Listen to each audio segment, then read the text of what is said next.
తాకట్టులో ఉన్న మీ బంగారం ఈ రోజు ఎంత ధర చేస్తుందో కొమ్మూరి గోల్డ్ వాళ్ళకి కాల్ చేస్తే ఫ్రీ గోల్డ్ కాస్ట్ చెక్ చేసి చెప్తారు. లవ్ మ్యారేజా వశిష్ఠ గారి మీదే? లేదు, arrange marriage. Arrange marriage. So madam కంప్లీట్గా అవుట్ ఆఫ్ ఇండస్ట్రీ. జడ్జిమెంట్ ఇస్తుంటారా మీ సినిమాలకి, మీ కథలకి? అది ఏం పెద్ద అసలు డిస్కషన్ ఏమి ఉండదు అస్సలకి. ఇండస్ట్రీకి సంబంధం లేకుండా ఓ పోనీ సినిమాలో చూపిస్తారా? సినిమా చూపిస్తాను, ఎందుకు చూడండి. సినిమాలు చూడడం కూడా చాలా తక్కువ. సెట్కి వస్తారా? ఎప్పుడు రాదు ఇంతవరకు. ఏం చేస్తుంటారా ఆమె? House wife. House wife. ఒక పాప. ఏం పేరు పెట్టారా? యష్ణ. ఈ సినిమాలో ఏమైనా పెట్టారా? ఈ సినిమాలో ఏమైనా చూపిస్తున్నారు పాప? తెలిసి అడుగుతారా లేకపోతే కావాలని అడుగుతారా?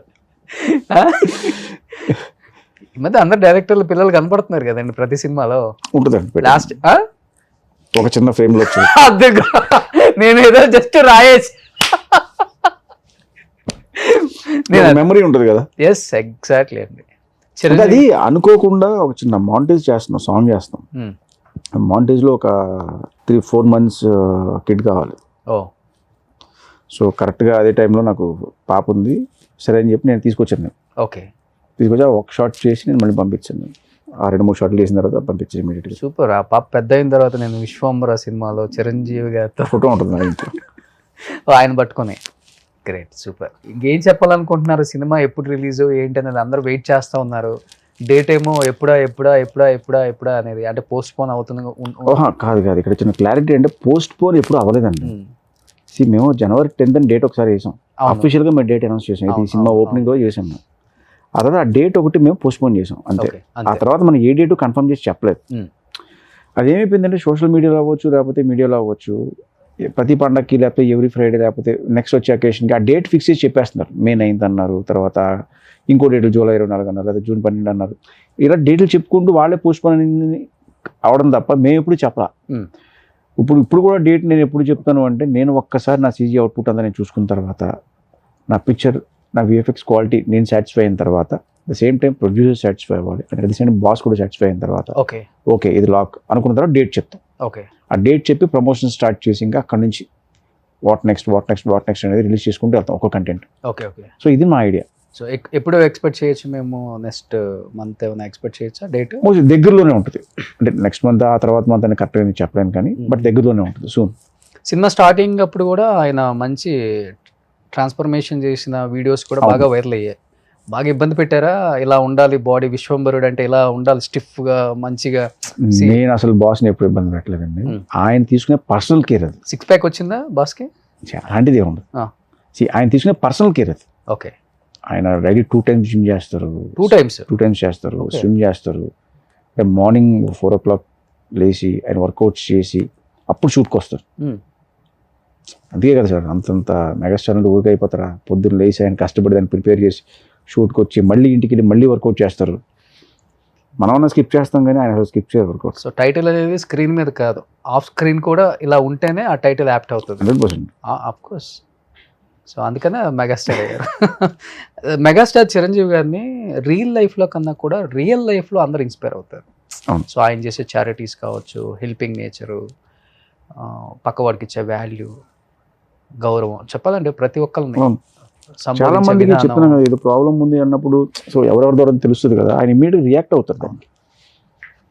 అందరు అక్కడే ఫ్యాన్స్ అయ్యేదానికి ఇమీడియట్ రియాక్ట్ అయ్యి దాన్ని ఫాలో అప్ చేస్తారండి ఆయన. ఇప్పుడు షూట్లో ఒకసారి నేను సిక్ అయ్యా, యాక్షన్ సీక్వెన్స్ జరుగుతుంది, ఆ క్లోజ్డ్ అక్కడ ఏంటంటే ఆ ఫాగ్ ఎక్కువ కొడుతున్నాం, నాన్ స్టాప్గా ఫాగ్ కొడుతున్నాను. ఆ ఫాగ్ వల్ల ఏమైందంటే నాకు చిన్న సఫికేషన్లో వచ్చింది. వస్తే ఆయన అసలు ఇమీడియట్గా వెళ్ళిపోయి ఇక్కడ నుంచి అంటారు, ఫైట్ కదా నో ప్రాబ్లం నువ్వు వెళ్ళిపోవాడిని అంటే, లేదని నేను ఉంటాను, నేను అక్కడ ఉండేవాడిని. బట్ లేదు, పని చేయదు, బయటికి వెళ్ళి కూర్చో మళ్ళీ లోపల రా అంటే, వెళ్ళి బ్రీత్ తీసుకుని బయటికి వెళ్ళి రిలాక్స్ అయ్యి మళ్ళీ లోపల రా. అంత కేర్ తీసుకుని, వద్దా అబ్బాయి నువ్వు అక్కడ కూర్చో, వెళ్ళి మానిటర్ అక్కడ పెట్టుకో, లేకపోతే బయట అంటే అంత కేర్ తీసుకున్నారు ఆయన. ఓకే. సినిమా స్టార్ట్ అవ్వగానే ఇమీడియట్గా ఆయన్ని షూట్ చేశారా, లేకపోతే ఒక 10 days షెడ్యూల్ మారేడుమిల్లో చేసాము. ఆయన లేని వర్క్ చేసాం. ఆయన లేరు అప్పుడు మారేడుమిల్లో, ఆయన లేరు. ఆ వర్క్ చేసి వచ్చిన తర్వాత ఇంకా స్టార్టింగ్ ఆయనతో మొదలు పెట్టాం. సో ఆ 10 days చేస్తున్నామనే కానీ ఆయనతో ఎప్పుడు చేస్తున్నాం అన్నదే ఎక్కువ ఫస్ట్ టెన్షన్ ఉంటుంది ఫస్ట్, ఇది ఓకే చేస్తున్నాం జరుగుతుంది, Okay. ఇది టెన్షన్ కాదు. ఇప్పుడు ఆయనతో వచ్చినప్పుడు ఏం చేయాలి, ఎలా రియాక్ట్ అవ్వాలి అసలు మనకు తెలియదు. ఫస్ట్ టైం చేస్తున్నాం, చిరంజీవి గారితో ఎలా ఉంటారు సెట్లో, ఓకే. ఓ టెన్షన్. అంటే ప్రతి డైరెక్టర్కి ప్రతి హీరోతో చేసినప్పుడు ఫస్ట్ ఆ టెన్షన్ ఉంటుంది. ఓకే. పర్సనల్గా నాకు చిరంజీవి గారితో అన్నప్పుడు ఆ మెగాస్టార్, ఆ ఇమేజ్, ఆ ఆరా, చిరంజీవి గారికి మనం యాక్షన్ చెప్తున్నాం, ఓకే. కట్ చెప్తున్నాం, ఎలా ఉండదు చిన్న టెన్షన్. మైక్ లో యాక్షన్ అని అరవగానే ఫస్ట్ షాట్ ఏంటి వస్తుంది. ఫస్ట్ ఆయన ఒక సిద్ధులకొండ అని చెప్పి ఒక ప్లేస్ ఉంటుంది, okay. Most important place in the film. ఆయన అక్కడికి వచ్చి అక్కడ శివుడికి దండం పెట్టుకుంటారు. ఓకే. సో ఇది ఫస్ట్ షాట్ నాకు. సో వెళ్ళి ఆయన రాగానే చిన్న టెన్షన్, అబ్బా నువ్వు టెన్షన్ పడక అబ్బాయి కూల్గా ఉండు అన్నావు. ఆయన కూల్ చేసి నువ్వు వెళ్ళిపో, మాట దగ్గరికి వెళ్ళిపో, ఫస్ట్ వాడికి ఏం చేయాలో చెప్పావు కదా, నువ్వు వెళ్ళిపో అక్కడికి అన్నారు. అక్కడ కూర్చున్నా, యాక్షన్ చెప్పి ఆయన దండం పెట్టుకున్నారు, అయిపోయింది. వెంటనే ఫోటో తీసుకో sir, first shot photo sir ఇది కావాలని చెప్పి. ఓకే. ఆయన ప్రతి సినిమాలో ఒక ఊత పదం ఉంటుంది కదా, అవును, కొంచెం face left turnings right turnings, అట్లా ఈ సినిమాలో ఏమైనా ఉందా అంటే? అంటే ఒకటేనే ఉండదండి, సిచ్యువేషన్ బట్టి ఆయన కౌంటర్స్ పడుతుంది. ఓకే. ఒకదానికి ఫిక్స్ అవ్వాలి, ఈ సినిమాలో ఫిక్స్ అవ్వాలి. ఓకే. ఒక 2-3 ఉత్పదాలు ఉంటాయి, అవి అంటే సిచ్యువేషన్ బట్టి అవి పడుతుంటాయి కౌంటర్స్. సో విశ్వంబర రిలీజ్ అయిపోయింది, పెద్ద హిట్ అయిపోయింది. నెక్స్ట్ డేట్లు దొరకవు, 50 కోట్ల క్లబ్లో చేరిపోతారు డైరెక్టర్ గారు కూడా. సినిమా ఎవరితో ఆ లీక్స్ అన్న ఇచ్చిపోతారా? మీరు అన్నయ్య నిజమైపోతే బాగుండు అనుకుంటున్నాను మనస్ఫూర్తిగాని, ఆ వాళ్ళు కోరుకుంటున్నాను. సో నెక్స్ట్ ఓకే అయిన తర్వాత వచ్చి మిగతా విషయాలు చెప్తాను. సో నెక్స్ట్ ఇంకా ఏమనుకోలే, విశ్వంబర అయ్యేదాకా వేరే థాట్ లేదు. ఓకే. అంటే 100% నా ఎఫర్ట్స్ అన్ని ఈ సినిమా మీద.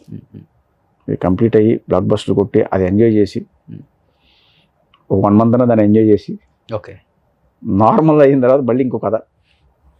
సూపర్. వశిష్ఠ గారు, మీ నాన్న చాలా డిఫరెంట్గా పెట్టారు వశిష్ఠ అని, ఇండస్ట్రీలో ఎవరు లేరు. అది యాక్చువల్గా మా డాడీ పెట్టింది కదా, మా అక్క పెట్టింది. మీ అక్క? ఓకే. మా కజిన్.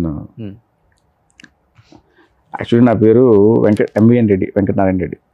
ఓకే. స్కూల్ అండ్ కాలేజ్లో అందరూ ఎంవిఎన్ అనేవారు.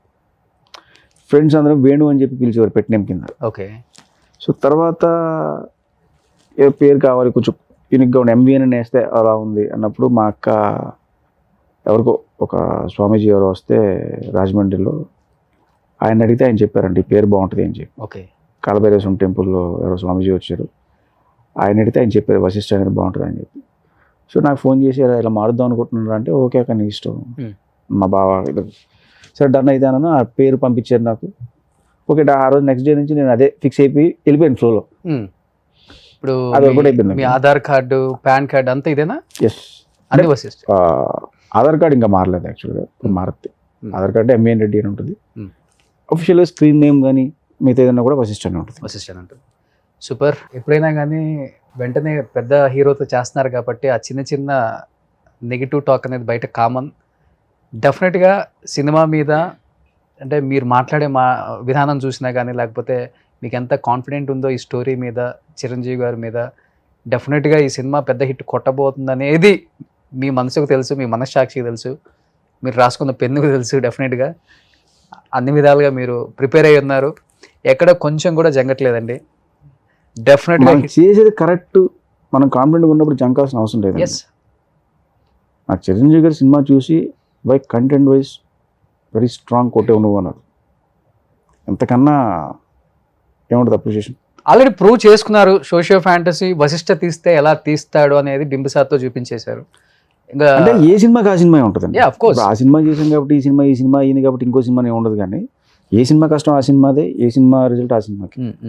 సో ఈ సినిమా కంప్లీట్ అయిపోయింది, చిరంజీవి గారు చూశారు, ఐఎమ్ వెరీ హ్యాపీ అవుట్పుట్ చూసి. సో దానివల్ల నాకు వచ్చే కాన్ఫిడెన్స్ ఇంకా పెరుగుతుంది. ఓకే. ఎందుకంటే ఆయన జడ్జ్మెంట్, అలాగే కిరవాణి గారు చూశారు ఆర్ఆర్కి వెళ్ళినప్పుడు ఆయన ఇచ్చిన జడ్జ్మెంట్ కానీ. సో దానివల్ల నాకు స్ట్రాంగ్ కాన్ఫిడెంట్గా ఉన్నాను, నాకు అసలు ఎక్కడ డౌట్ లేదు నాకు సినిమా మీద. ఓకే. సినిమాలో సాంగ్ బాగా ఇప్పుడు ఒకటైతే శ్రీరాముడిది ఒకటి రిలీజ్ అయింది, నేను చూశాను, చాలా అద్భుతంగా ఉంది. మీకు నచ్చిన సాంగ్ ఎస్పెషల్ ఏదో ఉంటుంది కదా?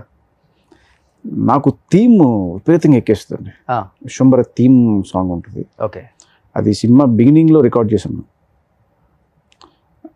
ఆ సాంగ్ అయితే అసలు నాకు గూస్ బంప్స్. అది త్వరలో రిలీజ్ చేస్తాం అది. ఓకే. ఆర్ఆర్ కూడా నెక్స్ట్ లెవెల్లోనే ఉంటుంది దానికి. కీరవాణి గారి స్టైల్లో అసలు ఆర్ఆర్ గురించి మనం ఆలోచించక్కర్లేదు. సో అంత బాహుబలి బాహుబలి, ట్రిపుల్ ఆర్, నాకు బింబిసారాకి ఆయన ఆర్ఆర్తో లేపాడు ఆయన సినిమా, సినిమా అక్కడికో లేపాడు ఆయన ఆర్ఆర్తో. వేరే లెవెల్. ఆయనలాగా ఆర్ఆర్ చేసే మ్యూజిక్ డైరెక్టర్ ఇంకొకటి లేడు. సో అసలు ఆ టెన్షన్ లేదు నాకు. నేను ఫస్ట్ హాఫ్ ఇచ్చేసి కూర్చొని లాస్ట్ చూడమన్నప్పుడు వెళ్ళి చూడడం అంతే. సుమన్ టీవీలో మీ పర్సనల్ అండ్ బిజినెస్ ప్రమోషన్స్ కోసం కింది నెంబర్కి కాంటాక్ట్ చేయండి.